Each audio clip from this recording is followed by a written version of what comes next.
Thank you, thank you. Rebecca, thank you so much. And it's always great to follow an alum because all we have to say is that's what we do. We help identify and enable great leaders to do important things to build stronger communities. I want to thank you all for being here. I want to thank Dean Rutherford for the opportunity to speak with you this afternoon. This is my last stop on a whirlwind 2-day trip to Little Rock, and I have to say this is a wonderful community. And the commitment, the civic commitment from the business leaders, the commitment from the teachers and principals and the district partners that we met is just amazing. What I want to do is to spend a little bit of time today walking you through the evolution of City Year over the last 24 years, and to sort of put in context this new report that we put out that's trying to capture what we've discovered and believe is a really important role for national service to play in creating educational opportunities for our most at-risk students across big urban centers in the country. And I want to start sort of where I began, and Rebecca sort of foreshadowed this, which is that I got involved with City Year in 1993. I was just out of undergrad. Michael Dukakis was a professor and mentor of mine, and I was going to get a master's in public policy and wanted to do something for a year before I went back to school. And City Year had just been up and running for a couple of years in Boston, and he said, I think you want to check out this program. I think this would be good for you. It's sort of like an urban Peace Corps. And I did, and I applied, and I was accepted, and I had a life-changing experience, just unbelievable experience working in a Head Start program, learned more about myself and leadership and what it takes to sort of build collaborations to improve communities. And 1 year of service than I did in 4 years of undergrad, and my schooling was very important as well. I was captivated by the big ideas of national service.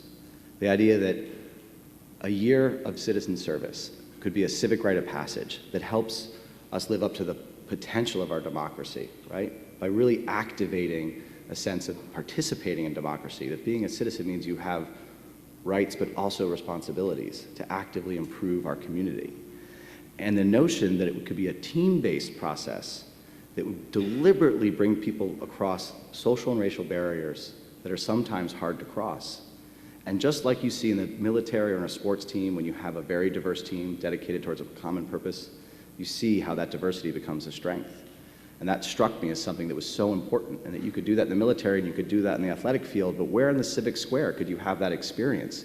Really getting to know, sort of through sweat equity, people from very different backgrounds from you, but always focused on a common purpose. And then third, the idea that young people were an untapped resource, that by channeling the energy and idealism of young adults, we could begin to tackle many of the most pressing problems we faced. And the idea that just as the armed services are our national defense, national service could be our national offense, channeling that same energy and idealism of young adults to tackle problems here at home. And those were really the big ideas at the time around national service, and when President Clinton visited City Year when he was a candidate, and famously said, this is when the lights came on, this is what this is an example of what I'm talking about when I say national service, and then through tremendous leadership went on to create AmeriCorps. So now there's 80,000 full and part-time Americans serving in AmeriCorps today. And it's just incredible. And I just give you that context because it's important to see how an organization evolves over time and where we come from.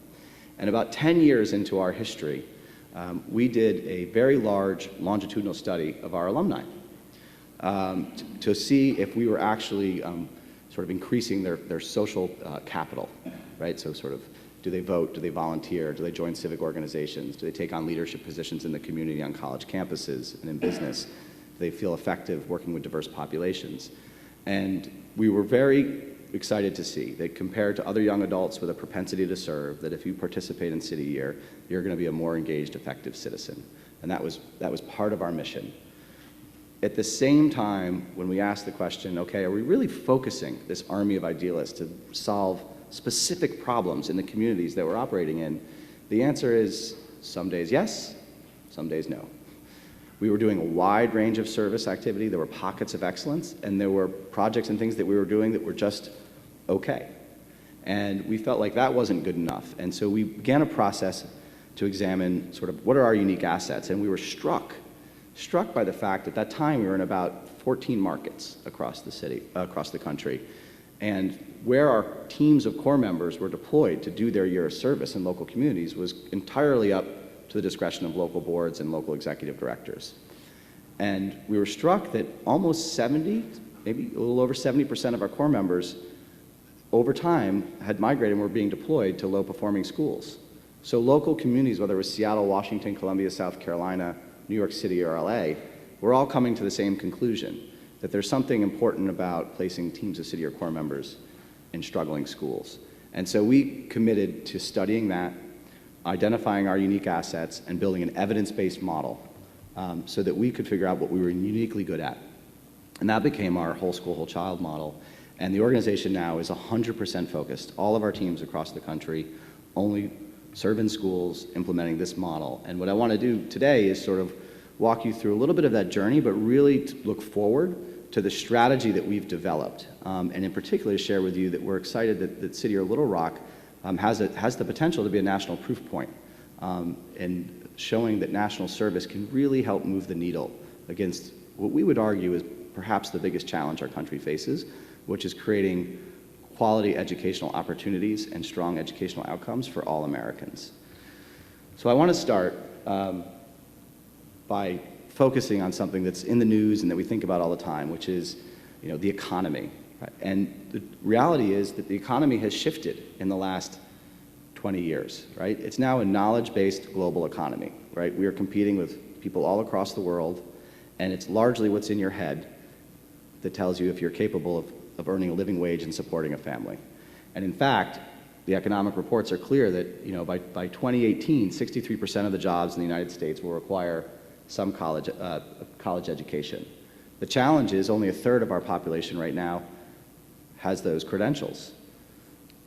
And we recognize that if we're going to move from 1/3 to 2/3 of our population having post-secondary credentials, we need to do something about the poor high school graduation rate, which is 75%. And in fact, to get to a 63% post-secondary rate, the estimate is that we need almost a 90% high school graduation rate, which means about 600,000 more high school graduates per year. And when we studied the numbers, it became clear that the only way to achieve those goals is to focus on turning around our lowest performing schools. There are 13,500 high schools, approximately, in the United States of America. 8,600 of them are at or above the national average of 75% graduation rate. There's another group of 3,000 high schools that are somewhere between 61 to 75% high school graduation rates. And then there's a small group representing about 12% that produces over 50% of the dropouts. So what we see here is that the problem is concentrated in a subset of schools. And when you do the math, what you see is that if we focused on the 8,600 schools that are at or a little bit above the average, and we move them all to 100%, which would be a tremendous effort and wonderful accomplishment for our country, that sadly the national graduation rate would only move 2 percentage points. So the question becomes, what do we do about where the challenge is most concentrated? And the good news is, if we can solve that problem, in those 3,500 schools that produce 80% of the nation's dropouts, if we could just move the graduation rate 2 percentage points a year for a decade, we would actually achieve a 90% high school graduation rate. And we would then have the platform to have the type of workforce that can go on to get post-secondary credentials and enable us to sustain our competitive position in the world. This is true in Arkansas like it is in all states. We would need 5,000 students per cohort to graduate to reach 90% by 2020. And similar to the national average, 14% of the high schools in this state produce 50% of the dropouts. So the question then becomes, how does the problem become so concentrated, and how do we address it? And the reality is that the school system was not designed to meet the implications of concentrated generational poverty. The average school was designed with the idea that maybe 10 to 15% of the students would need something more than a good lesson, a good teacher and a good lesson every day to succeed. 10 to 15% would need something more. An example of that is how guidance counselor ratios are set. The reality is, in the schools that produce 80% of the nation's dropouts, it's above 50%, often 60, 70% of students who need something more than a good lesson every day. We know that the highest leverage point for teaching and learning is an effective teacher, and there is a lot of thought and a lot of work going on in communities across the country to ensure that we have an effective teacher in every classroom. But imagine you're a teacher in one of these classrooms in the schools that we're talking about, and you have 30 students.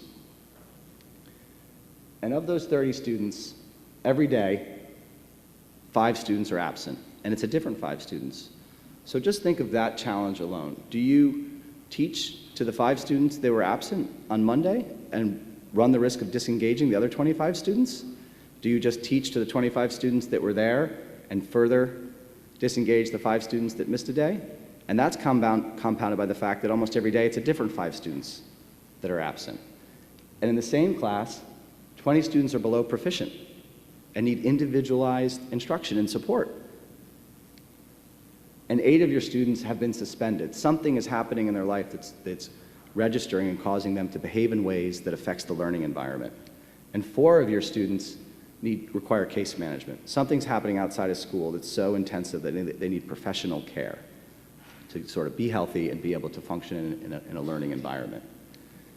Even the most highly effective teachers struggle to meet the scale and intensity of need in a classroom like this. Can they teach? Can they wrap their arms around 2 or 3 students and do that superhuman work? Yes. But can each of those 30 students get the individualized support they need to overcome all the poverty distractors that they face and meet their educational potential? It's a challenge. The next leverage point in schools is leaders. We need great principals. But imagine that you're a principal in one of these schools and you have 30 classrooms like this. The fact that the school was not designed to meet the scale and intensity of the population that it's working with is a fundamental challenge that we need to address.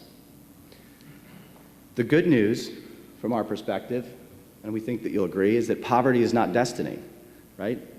All across the country, there are examples of high-performing, high-poverty schools. I would argue that the charter school movement has done the country a service in making this case, right? That students from all backgrounds can learn, can succeed, right? But again, the challenge is the majority of high-poverty schools are low-performing. So we know schools weren't designed to meet this need, but we know all kids can learn. And we also know a lot over the last 10, 20 years, and research tells us that why do schools fail? Well, these schools fail when they lack the human capital to address the academic and social-emotional challenges of all the students in their school, and when they lack the human capital to enable effective school organization and reform practices. Those very proven, those evidence-based practices that are working in high-performing, high-poverty schools, how do we get them consistently into all public schools? And we believe that when we have insufficient human capital, that creates the barrier. And it's what we call the implementation gap. In fact, we would argue that one of the things that drives the achievement gap in the United States is actually an implementation gap. Because again, we know all students can learn, and we know effective strategies for helping them to learn. We just don't necessarily have the people power, or the schools aren't designed in such a way to provide that individualized attention that they need. The question really is, how do we scale proven reforms that are working in a small number of high-poverty, high-performing schools? How do we scale that? Well, first, if we think it's important to look and say, well, what is it that we're trying to do now to address the poverty distractors that students face, right? And there's a new report coming out supported by Bloomberg Philanthropies that we're sponsoring, entitled Overcoming the Poverty Challenges to Enable College and Career Readiness for All, the crucial role of student supports. And this report examines the sort of implicit strategies that schools are taking to provide the additional support that students need. And let's just take one of these, for example, and you see them up here. They're familiar to you. Grade retention, class size reduction, test prep, ad hoc collection of externally funded student supports, right? Community programs that are there one year, not the other year because the funding's not there, they're not well coordinated, they're not synthesized. But grade retention is really illuminating. A recent report by the U.S. Department of Education, the Civil Rights Division, said there are 240,000 students across the country that are repeat ninth grade. 240,000 students that are repeat ninth grade. And the interesting thing is that on average in the United States, we pay $10,000 in taxpayer money per year to educate a student in a public school. From the school's perspective, if you hold someone back in ninth grade, you get $10,000 to support them 1 year. and they stay back, you get $10,000 again. And the idea behind grade retention was really twofold. One, it was the fear of being held back would provide extra motivation for students to dig down, work hard, attend, try, behave, and they would succeed. And two, when that wasn't enough, that we would simply just give them another chance and more time to master the knowledge they needed to progress. But the reality is that students that stay back in 9th grade only have a 25% chance of graduating. So what we have is a very expensive, low impact intervention. $2.4 billion is spent annually on those 240,000 students that repeat 9th grade, and there's a 25% success rate. That's just not a good investment. So what we realize is that we need new and creative ways to disrupt the status quo, right? It's one thing to say what we're doing right now and trying isn't working, but unless you have an alternative, all we're doing is saying this isn't working, but at least there's an effort to try to help those students. So we need to disrupt the status quo. And we've come to believe that City Year and National Service provides a new human capital solution to address the implementation gap and has the potential to be a disruptive innovation. And we do this by first focusing on the data, right?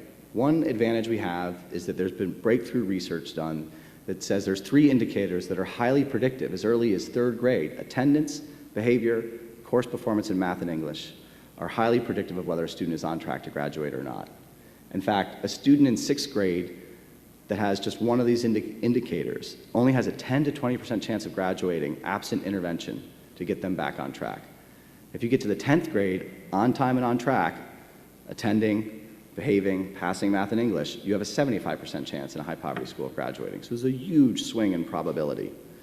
So we can focus on those metrics, and we can use the incredible energy and idealism of young adults as a new human capital solution. And let me just tell you a minute about the demographics of our core. So we have 2,500 core members in City Year across the country.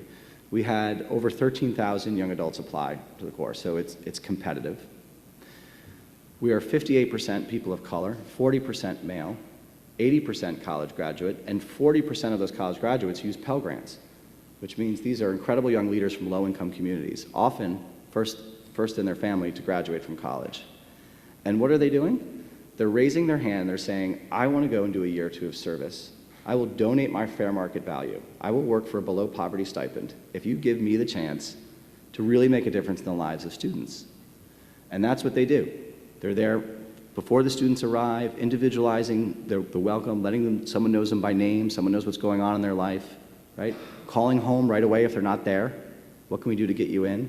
And then they're in the classrooms, trained to differentiate instruction. So back to that classroom, you think of all those students with different needs, they're able to accelerate differentiated instruction. And then use data to make sure the right student gets the right intervention at the right time. Mentoring, extended learning, all these proven practices, they're able to provide the additional people power. And when you add 10, 12, 15, sometimes 20 young adults working 10, 12-hour days at a below poverty stipend with incredible energy and idealism, that is a second shift of adults that changes how you can organize a school.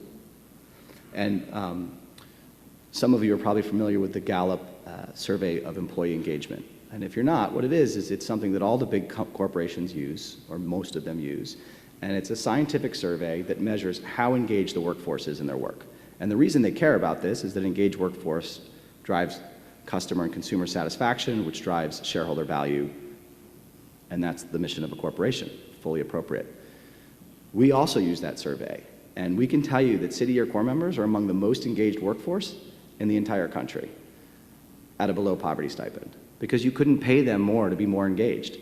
And the reality is, could they sustain that for 5 years, 10 years? Absolutely not. It's not sustainable.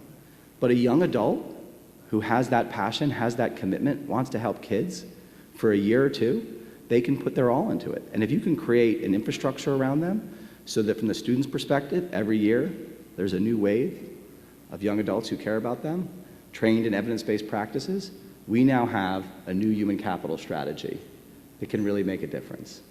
And furthermore, if we can work in creative ways with school leaders and district partners, and this is something that we're doing all across the country, to say, if you have this additional human capital, how would you organize your school to meet the individual needs of your students? And these proven reforms that are in place in high-performing, high-poverty schools become much more scalable because of this strategy. And there's a report that I think we're sharing with you today that really documents what we're learning and what we're seeing other organizations learn in this area. The report also highlights a few important lessons from the field. And one is the importance of partnership, but it's a new definition of partnership that's really getting traction and making a difference in the toughest schools out there. The sort of traditional nonprofit partnership is we'll collaborate, we'll coordinate if we're in the same school. Let's not, fight over who's working with which students in the after-school program because we each have grant money, right? And at best, you're sort of just coordinating. Or sometimes philanthropic leaders will say, let's find the most high-performing nonprofits and put them all in the same community.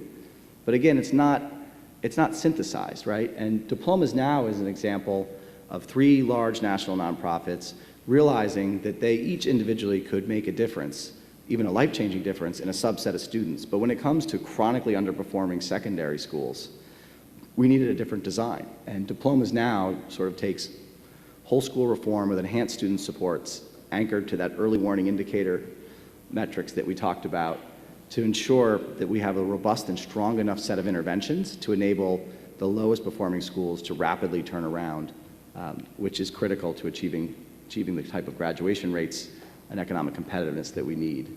And what you can see here on these graphs is that this partnership won a very large federal grant in the Invest in Innovation competition.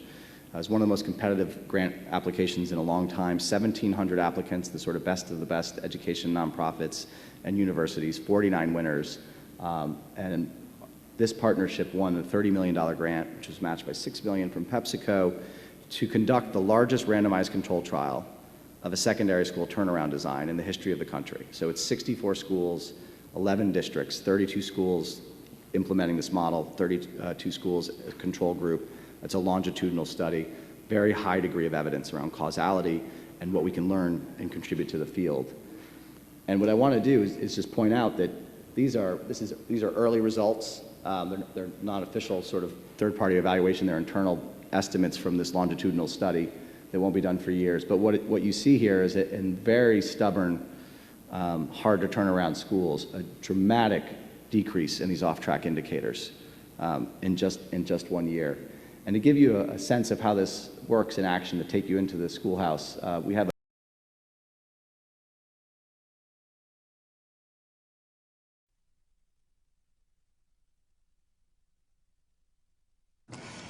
You've probably heard the term dropout factories. They're high schools in which fewer than 60% of the students who start there as freshmen are still enrolled 4 years later. And the good news is the number of these schools actually declined over a 5-year period from about 2,000 to fewer than 1,800. Tonight, Chief National Correspondent Byron Pitts takes us to a former dropout factory that's now producing more and more graduates in our continuing series, Reading, Writing, and Reform. Pom, pom, pump it up. Did your school day ever start like this? Not likely. It's you. You're here. That's great. But Chicago Talent Development Charter High School is not like most places. Centered in one of Chicago's toughest neighborhoods, it's a new approach to an old problem. Our goal is to make it a game changer.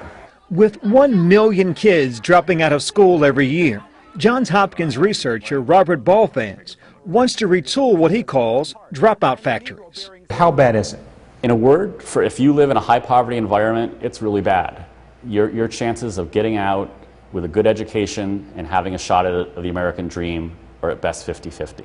Balfanz created Diplomas Now, a program aimed at tackling what he calls the ABCs: attendance, behavior, and course performance, the warning signs for future dropouts. You guys are really doing great. Students falling behind on any of the ABCs are flagged at weekly early warning intervention meetings with teachers, social workers, and tutors.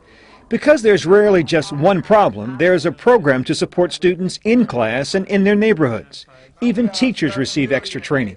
Just wondering where Stefan is today. In another program, near peers, as they're called, like Jason Donez, are tutors and mentors, mostly 20-somethings not far removed from high school themselves. They shadow the same group of freshman students from class to class. From the start, we're setting the tone. While we're in their classes, we're trying to offer them support, both academically, emotionally. Already it's made a difference. At Chicago Talent, average daily attendance is at 90%. That's 8 points above Chicago Public Schools.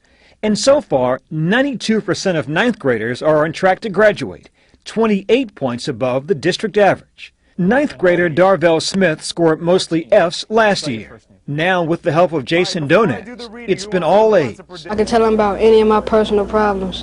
And he'll listen. Yeah, he'll listen and he'll, help me get through it so I can come to school the next day. It was as if he was saying that you are his safe place. That hits me right here, because that's the biggest part of our job, is relationship building. So finding something that can become something greater is, the thing I focus on, that my team focused on, and that we do very well at this school. Diplomas Now is currently in 20 schools in 10 cities. A new $30 million federal grant could mean more schools in more places. Places where a kid is encouraged to dream, not drop out. Byron Pitts, CBS News, Chicago. Are helping students succeed here in Little Rock. I think it's almost 2/3 of the students we're tutoring are improving their literacy scores. 50% of the students that we're working on are improving their attendance. 90% of teachers are reporting that the learning environment has improved because of the presence of their city or core member. So it's happening in Chicago, it's happening in New York and LA, and it's happening in really dynamic ways right here in Little Rock, thanks to the great young men and women here. So let's hear it for these guys.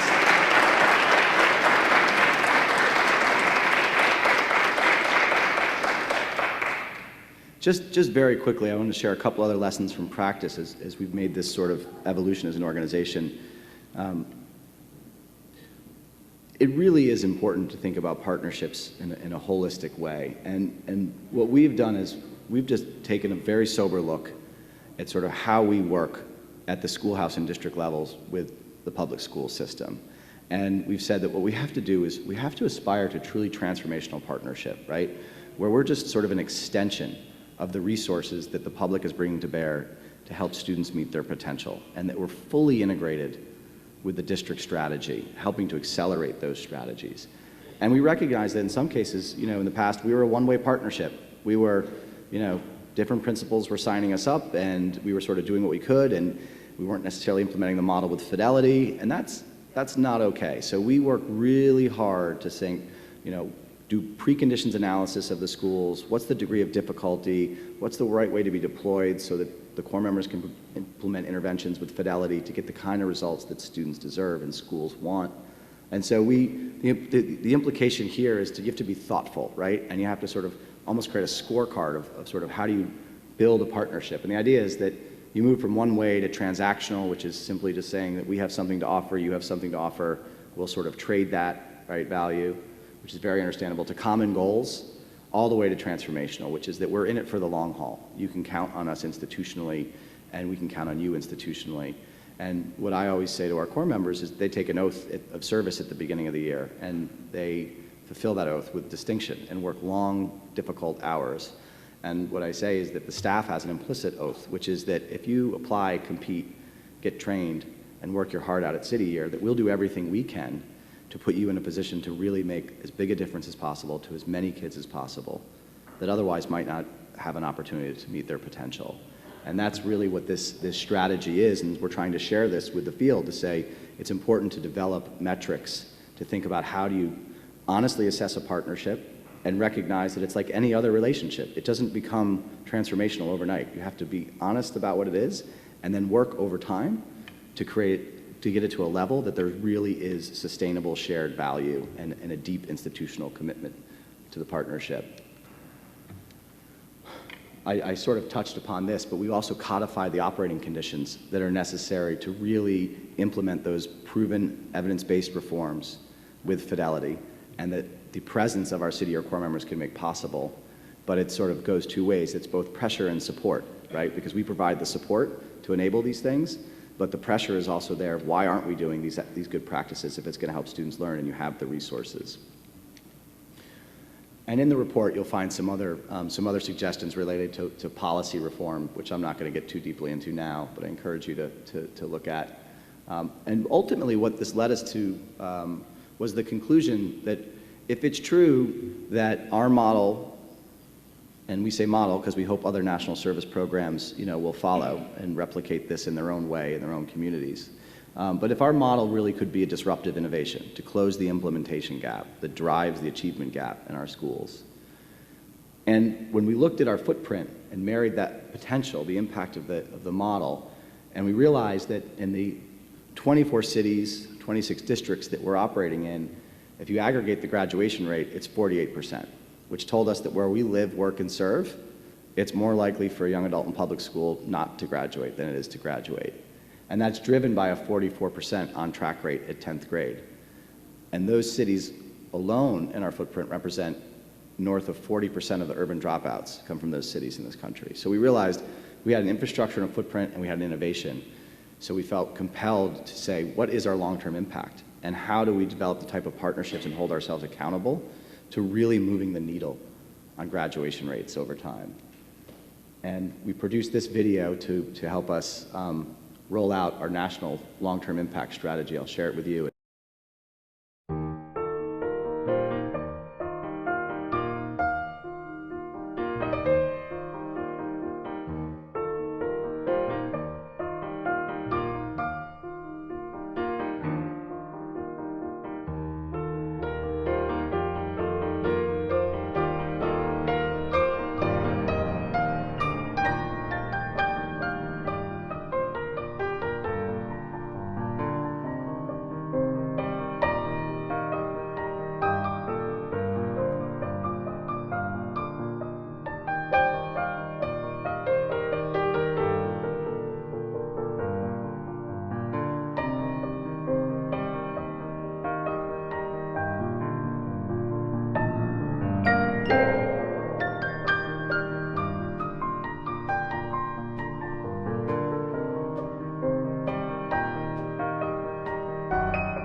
So hopefully that video gives you a sense of the rallying cry that our organization is using, and the commitment that we're making, and the movement that we hope to be a small part of contributing to address the educational challenges that we face as a community and as a country. And we've put some big, bold goals out there, which is to promote 80% of the students in the schools that we work in to reach the 10th grade on track and on time, so to double that number from 40 to 80%, to serve the majority of off-track students in all the cities that we operate in, and to serve in the cities that account for 2/3 of the urban dropouts. Why is the 10th grade so important? Because students who reach the 10th grade on track and on time are 4 times more likely to graduate. Why 80%? We asked ourselves, working back over a 10-year timeline, and we worked with Deloitte Consulting on this, what is the maximum level of impact? And what we wanted to do was set an ambitious goal, but one that was achievable if we really focused and had the right partnerships. And what we realized that there are a number of factors that we can't hope that our city or core members in our model, even in partnership, could address. And they include things like students who need 5% who need professional intensive treatment, real case management. Our core members are not trained in that. 3% of students show no early warning signs of dropping out, get to the 9th grade, and for a life event, drop out. Not predictable. 10% of students are going to be retained, so we're not. So really, we looked at that and said there's about an 82% impact ceiling. So we set our goal at 80%, which is very ambitious to go from 40 to 80. But we do believe, there is a chance that we could succeed at that goal. Why 50%?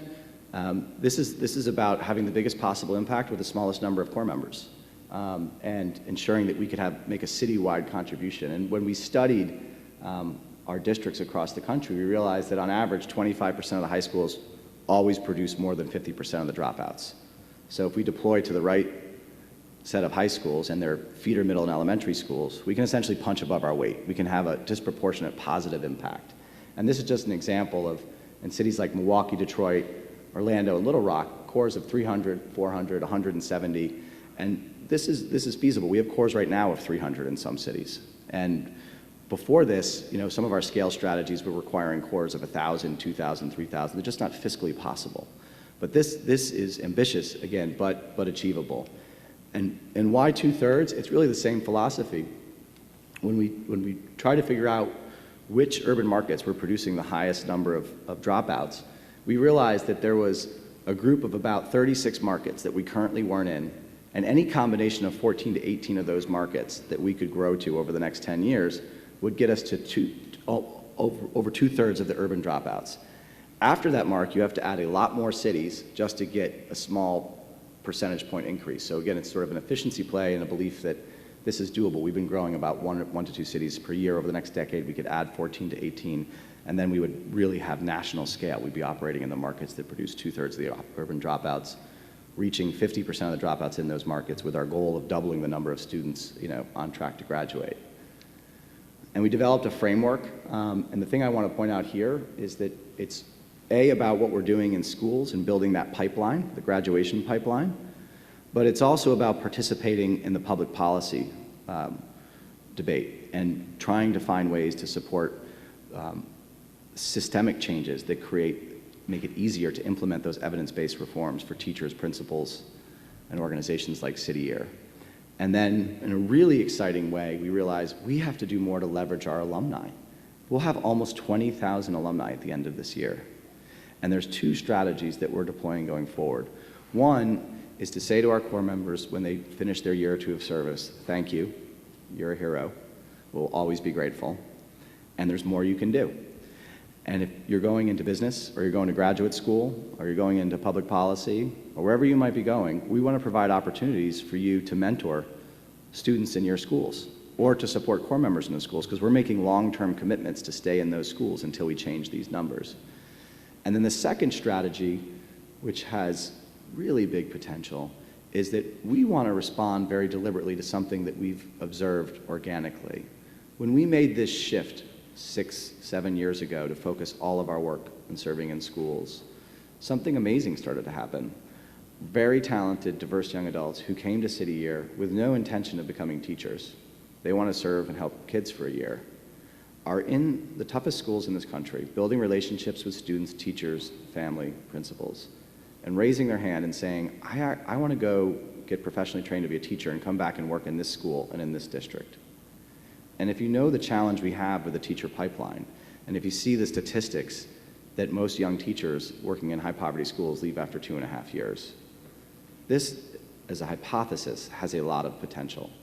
Very diverse, committed young leaders pre-selecting after sort of spending time in the toughest schools and saying, I want to be trained to be a teacher. So we're developing partnerships with universities, schools of education. We already have 30 of them to really create accelerated pathways for our core members that are interested in going into teaching or school leadership policy, to sort of provide them with every advantage and every accelerated path we can to make that possible. And we believe that if we can get a lot of our alums working in the schools that we're in, that will help us achieve that long-term impact goal. We also did an analysis trying to figure out, do we really need to serve in elementary, middle, and high schools? Is there a way, could we just double the number of core members we put in high schools, but then ultimately not need as many core members to achieve these goals? And we looked at that exhaustively, again, supported by Deloitte Consulting, and it's really clear the answer is yes, that we have to create a continuum of care. The optimal model is essentially saying to students in high poverty schools that you get to grow up with City Year, elementary through high school. There's a great quote by Arnie Duncan, it's not on this slide, but he essentially said that grades 3 through 9 are the Bermuda Triangle of education, where students either sink or swim. And if you think of that developmentally, it makes sense. Students sort of going out of elementary school into adolescence, and if they can actually get in and have a good, strong first year in high school, they have a much higher likelihood of graduating. And that's where we're focused. And what's exciting about Little Rock, and why I said earlier has the potential to be a national proof point, is that Little Rock is ahead of the curve. I spent yesterday morning going to, is it Maple or Mableville? Mableville, thank you, elementary, and then Mableville Middle School, and then, help me out, Fair, thank you, it's been a long couple of days. But elementary, middle, and high school, all with City Year teams, all of those students are going to matriculate through that path. So those students have the chance to essentially grow up with the added benefit of City Year, working in partnership with their schools.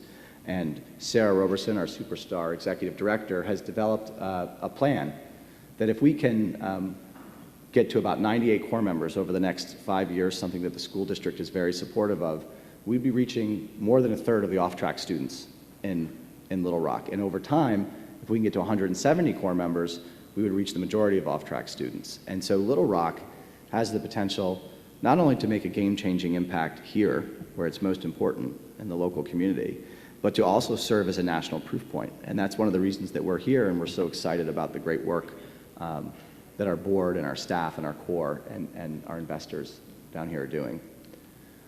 Finally, I want to make the point, I want to answer the question, so how do you fund this? And there's two things that are important to share here. It's a leveraged model. So we get a third of our money through the federal government through AmeriCorps grants, a third of our money directly from the schools, the school districts, so they have skin in the game, and a third of our money through corporations and individual philanthropic contributions. And the idea here is that everyone is matched 2 to 1, that if you're making a decision about where to spend a precious public dollar or precious philanthropic dollar, every dollar invested in City Year is matched by another entity 2 to 1. And the other point that we want to make is that the money is directed almost entirely, or at the highest ratio possible, to support the core members in the work in schools. And Charity Navigator, as many of you may know, is sort of the gold standard in the nonprofit world for evaluating how you steward public dollars and philanthropic dollars. And City Year has been rated 4 stars charity for 8 consecutive years, placing us in the top 1% of nonprofits for fiscal management. And it's really that proposition that it's highly leveraged and it's well managed that says to a community, this is a place in tough times to make an investment. And furthermore, I'll come to the ROI at the end. And this is done in 2 important ways, right? Private-public partnership. It can't just be the government, it can't just be the private sector, it has to be together. And we have a strong track record of that. And what we say to corporations is that we want to get beyond checkbook philanthropy. Yes, we need the resources to support the core financially, but just as importantly, we want your employees engaged. We want you to have opportunities to volunteer and support kids, to mentor core members. And then it has to be bipartisan. And you see this great array of photos up here from President Clinton to Bush to Obama, John McCain, Mitt Romney, Arnie Duncan, right? This is something that everybody can agree on. This isn't a Republican, it's not a Democratic idea. National service is an American idea, right? And fixing public education is something that we all have a stake in. And then finally, what I was about to allude to before is again, these are very difficult economic times, and we have to think very, very carefully about the investments that we make as a society, because our degree of error is small. We have to get some things right, and we have to do it in a hurry. And this is just our way of making a case that the best way to invest in the economy, the best way to lower the debt is to get more high school graduates. And this math simply says, here's one high school with 950 students, add the city year intervention in partnership with teachers and principals in the community. If we succeed in getting to an 80% on-time 10th grade number, that will produce 79 new graduates. If you compare that to the numerous studies that have been done that talk about the societal cost, what it saves the economy every time someone graduates from high school versus drop out, it's about $300,000 per person. That means that turning around one high school has the potential to yield $23 million in net societal revenue. And the estimated cost for city year to serve in an entire feeder pattern, elementary, middle, and high school, is $2.9 million for any investor. So clearly, in tough fiscal times, it's important to make a case that there's a strong return on investment. And I would argue that this is an investment that people should feel very comfortable supporting and encouraging. And I hope all of you will support these incredible young men and women and the staff here as they pursue this ambitious but important goal of helping many, many more students sort of unlock their potential, graduate from high school, ready for college and career, and frankly serve as an inspiration to the country, because I think it's possible right here in Little Rock for this to succeed. And with that, I want to say, this is just the numbers of if we do this over the next 10 years. And I just want to say thank you, and please, in whatever way makes sense for you, join us.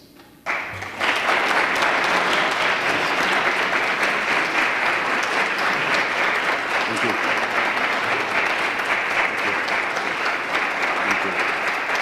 We do have time for a couple questions, so if you raise your hand, we'll get a microphone to you. Yes, sir. I think I understood all your out. Except one. Okay. Was expanded learning time. Is that in the school, at home, or? Yeah.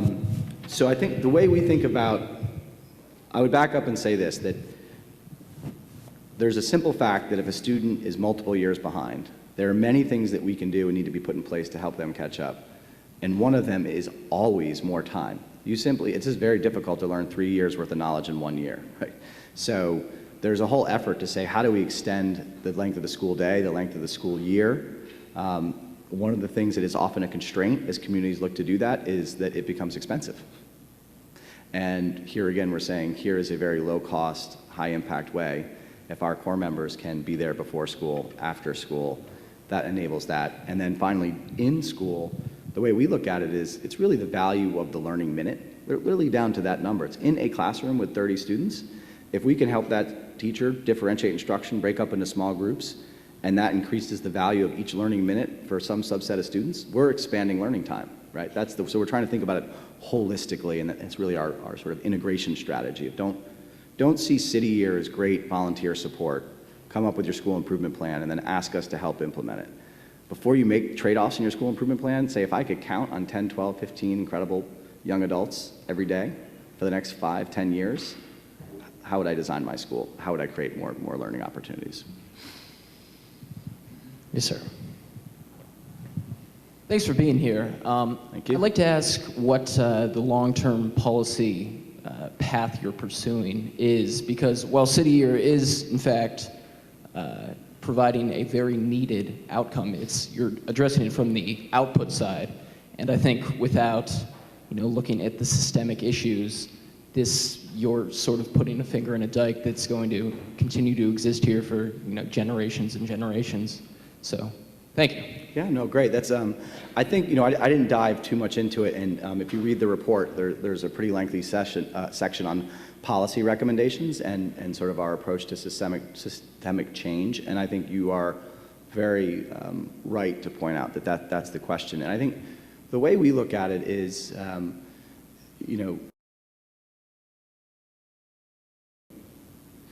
evidence is evidence. Once you document that certain practices and reforms help students learn, then it's a question of sort of who does it and who pays for it. And so much of the political debate is about who does it and who pays for it.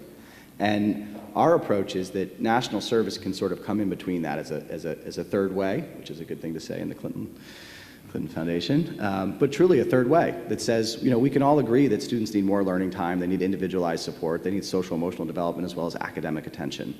And if we can help provide that, and at the same time apply pressure to say, let's not just keep doing the same thing and expecting different results. Let's organize ourselves, use evidence, redesign schools to meet the needs of today's students. And we think that actually does create over time systemic change. Are there policy changes that need to happen? Absolutely. I mean, you know, the policy that states can apply for exemption from some of the No Child Left Behind, the ESEA waiver policy, that's very important. You know, 20% of Title I money. Title I money is the federal strategy for leveling the playing field for young Americans growing up in poverty. It's additional dollars for students that are growing up below the poverty line for schools to use. 20% of that is set aside in something called supplemental education services, which is, that's a really smart idea. That's right, we're gonna need additional supports for students that also have to not only learn, but overcome the ongoing challenges that poverty and the unpredictable challenges that poverty creates for them. But the challenge is, the way that's constructed right now is that you can't be strategic with those funds. It doesn't go to the schoolhouse, it doesn't go to the district, it doesn't even go to an evidence-based third-party intermediary. It's just, if parents elect to use the money, they can get some supplemental services. So in any school, you might have 10 or 20% of parents accessing that and using it in different ways. It's just not coordinated, and the challenge is too big to not be coordinated and strategic. So we would argue, you know, free that up. Anyone who has a track record as a third-party intermediary, say low-performing schools need to partner with a third party with a strong record, and together decide how to use those Title I dollars to really help students succeed, because often those Title I dollars are not being used in effective ways at all. And I also would, you know, point to the example about grade retention and some of those other things. I mean, I think what we're trying to do is make the case there's a lot of resources that are being spent with good intention, but not the kind of results we're looking for. And we're trying to point that out at the same time, saying we can also offer new and innovative solutions to address those problems. Hope that was responsive to your question. Last question, yeah. Thanks. Quickly, I'd just like to say I didn't do City Year, but I did AmeriCorps as a teaching fellow. So you all are doing very good work. I don't think people fully understand what it's like unless you go through AmeriCorps. It's amazing. My question was about charter schools. The example you had of the Chicago school was a charter school, a turnaround school. Yeah. And I'm concerned that the structure of a charter school that uses a lottery system for admission creates sort of a self-selective student body that's in the school. They're the kids that are, whose family is plugged in enough or engaged enough with their education that they're applying to the school, and it leaves out students who aren't engaged enough in the first place. So you have, so it might create some disadvantages outside of that school. But at the same time, I am concerned about education reform. These schools, these successful ones seem really good. They're having a great impact. I was just wondering, I don't know if most of the schools in your model are charter. If you just speak to, is it really important that they should be charter? Does that mean that the vision is to turn all schools into charter schools? Great. So, you know, what we believe deeply in is good schools, right? And taking the time to build a common understanding with the community about what a good school is, and then evaluate schools and say, how can we, you know, take steps to improve schools so that they're all good. You know, we're agnostic, whether it's a public or charter school. I would say 97% of the schools we work in are traditional public schools, and maybe 3 to 5% are charters. Really what happens is we're trying to identify the lowest performing high schools and their feeders.